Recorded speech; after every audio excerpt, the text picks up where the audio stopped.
కేంద్ర బడ్జెట్లో తెలంగాణకు ఏమీ ఇవ్వడం లేదని పచ్చి అబద్దమన్నారు కేంద్ర మంత్రి బండి సంజయ్. పన్నుల రూపంలో తెలంగాణకు 26,216 కోట్లు ఇస్తున్నామని వివరించారు. జీఎస్టీ ఆదాయంలో 74% నిధులు తిరిగి రాష్ట్రానికే ఇస్తున్నట్టు చెప్పారు. రేవంత్ రెడ్డి ప్రభుత్వం కేంద్రాన్ని బద్నాం చేస్తుందని మండిపడ్డారు. 64 మంది ఎమ్మెల్యేలు, 8 మంది ఎంపీలుండి కాంగ్రెస్ నేతలు ప్రజలకు గాడిదగుడ్డు ఇచ్చారని విమర్శించారు. 6 గ్యారంటీలు గాలి కుదిలేశారన్నారు. బీఆర్ఎస్ ను ప్రజలు పట్టించుకోవడం లేదన్నారు కేంద్ర మంత్రి Bandi Sanjay. Mega textile park ఏర్పాటు చేయడం జరిగింది.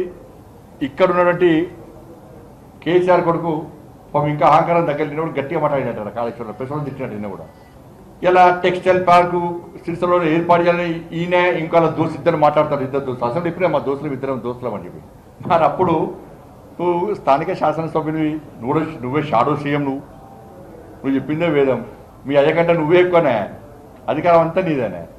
మరి వరంగల్ టెక్స్టైల్ పార్క్స్ పెట్టినప్పుడు నువ్వు సిరిసిల్ల పెట్టాలని ఎందుకు కోరలే కేంద్రాన్ని? నువ్వు కోరుతా, నీ ప్రభుత్వం కోరుతానే కదా కేంద్రం వరంగల్లో ఏర్పాటు చేసింది. నరేంద్ర మోడీ ప్రభుత్వం మేము సిరిసిల్ల పెట్టాం, వరంగల్లో పెడతామన్నావా? అప్పుడు ఏడవా, నీ బుద్ధి ఏడవా, నీ తెలివి ఏడవా? మరి ఇప్పుడు మాట్లాడుతున్న వ్యక్తి అప్పుడు ఎందుకు మాట్లాడలే? మీ దోస్తే కదా, అప్పుడు ఎందుకు మాట్లాడలే? మరి నిన్న ప్రవేశపెట్టిన రాష్ట్ర బడ్జెట్లో సిరిసిల్ల గురించి, వస్త్ర పరిశ్రమ గురించి ఎందుకు ప్రస్తావన లేదు? రాష్ట్ర ప్రభుత్వం బడ్జెట్ ప్రవేశపెడుతున్న సందర్భంలో సిరిసిల్లలో కార్మికుడు ఆత్మహత్య చేసుకున్నాడు. అలా బయ్యారం స్టీల్ ఫ్యాక్టరీ గురించి ఇది అసాధ్యం అని చెప్పి గతంలో కాంగ్రెస్ పార్టీ చెప్పింది, బీఆర్ఎస్ పార్టీ చెప్పింది. ఆ ప్రభుత్వం మారగానే వాళ్ళు మొరుగుతున్నారు, వీళ్ళ ప్రభుత్వం రాగానే మళ్ళీ వీళ్ళు దాని గురించి మాట్లాడుతున్నారు. ఇవాళ అప్పుడు ఎందుకు సాధ్యం కాదని చెప్పింది మీరున్నప్పుడు క్వాలిటీ ఉండదు, దానిలో సాధ్యం కాదు మీరే చెప్తుంది. మళ్ళీ ఇప్పుడు మీరే విమర్శిస్తూ ఉన్నారు.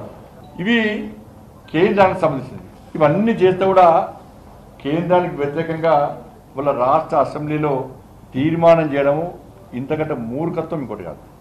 నేను మళ్ళీ అడుగుతున్నా, తెలంగాణ అభివృద్ధి ముఖ్యమా, కొట్లాడుకోవడం ముఖ్యమా? తెలంగాణ రాష్ట్రపతి కూడా అప్పీల్ చేస్తున్నాను. నేను కేంద్రం సహకరించడానికి సిద్ధంగా ఉంది. ఇలా కాంగ్రెస్ పార్టీ ప్రభుత్వము కొట్టాడే ప్రయత్నం చేస్తున్నది. కేసీఆర్ పందానే ఇలా రాష్ట్ర ప్రభుత్వం పాటిస్తూ ఉన్నది. రాష్ట్ర ప్రభుత్వం ప్రవేశపెట్టిన బడ్జెట్కు అసలు ఆదాయానికి వ్యయానికి పొందలేదు, ఎక్కలేదు. ఇవన్నీ కూడా ఈ 420